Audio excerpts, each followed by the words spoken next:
Something shifted in Britain over the last few years, and most people haven't put a name to it yet. But if you drive through the car parks of any mid-sized British town late at night, you might start to notice things. A fogged-up window, a shape under a blanket in the back seat, a car that hasn't moved in days, parked in the corner of a retail park near a Tesco. It's there, it's quiet, and it's spreading faster than anyone expected. This is not a story about rough sleepers in city centers. This is a different kind of crisis. One that hides in plain sight because it looks, from the outside, like a car. Car homelessness in Britain is growing. Families, working adults, people who had a home not long ago are now sleeping in their vehicles because there is nowhere else to go. And here's what most people don't realize. The vast majority of them are not what you picture when you hear the word homeless. They're people who did everything right. They worked. They paid their rent. They kept their heads down. And then the math stopped working. What changed? What broke? And why does it feel like the people who should be talking about it are looking the other way? That's what this is about. Meet Sandra. She's 51 years old. She worked as a school dinner lady in a town in the East Midlands for over 14 years. When her landlord sold the house she'd rented for 7 years, she had 6 weeks to find somewhere else. She looked at 62 properties in 4 months. She was turned down by almost all of them because she was on a low income, because she had a dog, because she was a single woman of a certain age in a market that had no patience for her. She's been sleeping in her Vauxhall Astra since last November. She keeps a duvet folded on the back seat and a small gas kettle in the boot. She told a housing charity worker, "I go to work every day, and then I go back to my car. I don't know what else I'm supposed to do." Sandra is not an edge case. She is the face of what is happening across Britain right now. The numbers, when you look at them clearly, are uncomfortable.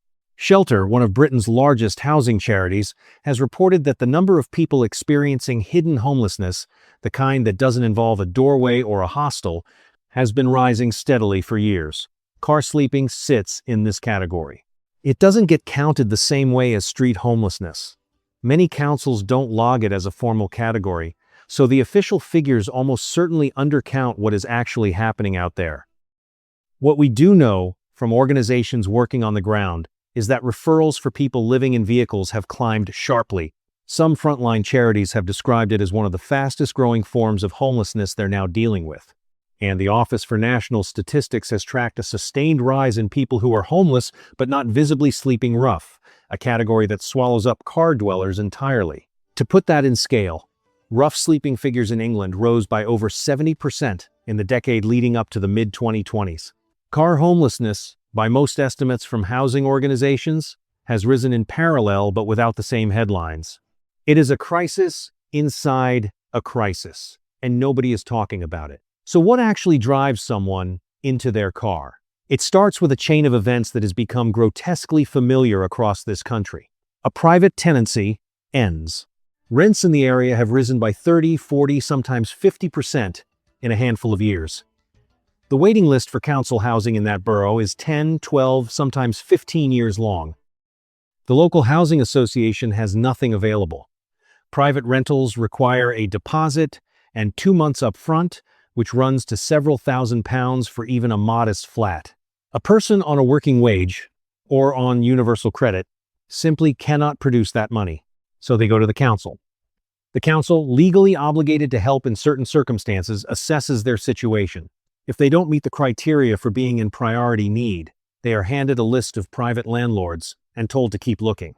Some are given a night and a bed and breakfast, some are not. And at some point, when every option is run dry, the car becomes the only roof.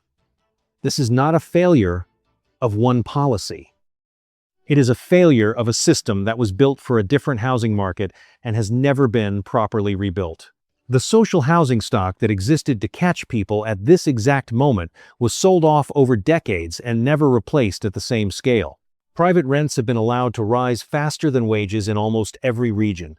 The local housing allowance, which is the housing element of benefits that is supposed to help low-income renters, was frozen for years and has only partially caught up with actual market rents. In many areas, it still doesn't cover what landlords are charging.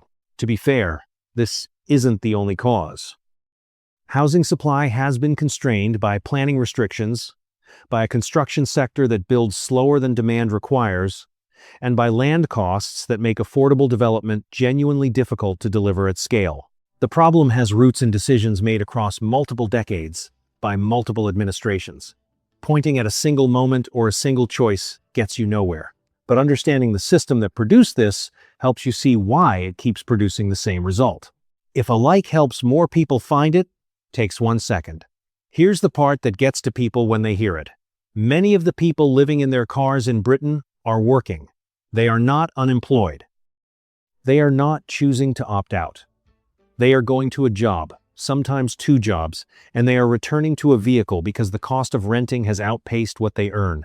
That gap between wages and rent is the engine of this crisis, and it has been widening for years. A report from the Resolution Foundation found that the bottom half of earners in Britain have seen their real wages stagnate across much of the past 15 years. At the same time, average private rents have increased dramatically.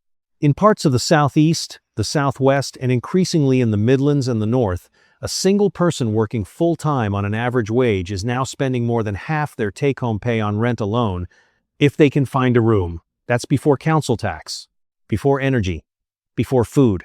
Drop your town in the comments if this matches what you're seeing where you live. You won't be alone. There is a particular cruelty in working homelessness that people outside of it struggle to grasp. It is not the absence of effort. It is effort meeting a wall. Sandra, the woman in the Astra, gets up every morning and goes to work at a school. She eats her lunch in the staff room. She laughs with colleagues. She doesn't talk about where she goes at the end of the day. She described that silence as the hardest part. It's not the cold, she said. It's the pretending. And this is not happening in some distant place. It is happening in the car parks behind Morrison's in towns you recognize. It is happening in the lay-by off the ring road. It is happening on the side streets near the industrial estate. If you've noticed a car that seems lived in and thought, no, that can't be right, this is telling you that it can. Now, the picture is not entirely without response. Some councils have set up outreach teams specifically to make contact with people living in vehicles.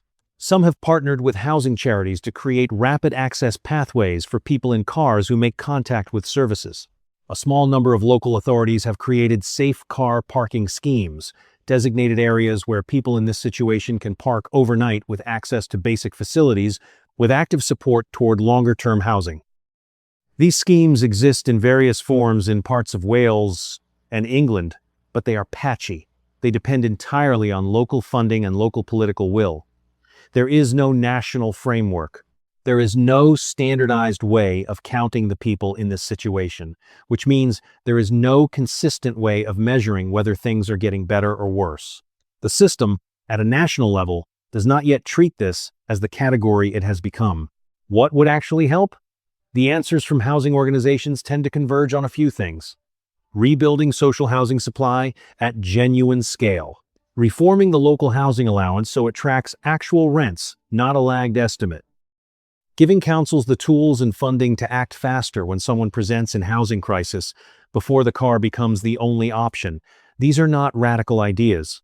They are the basic mechanics of a functioning safety net. But here is what you already know. The gap between what needs to happen and what is actually happening has a feel to it that is specific to this country right now.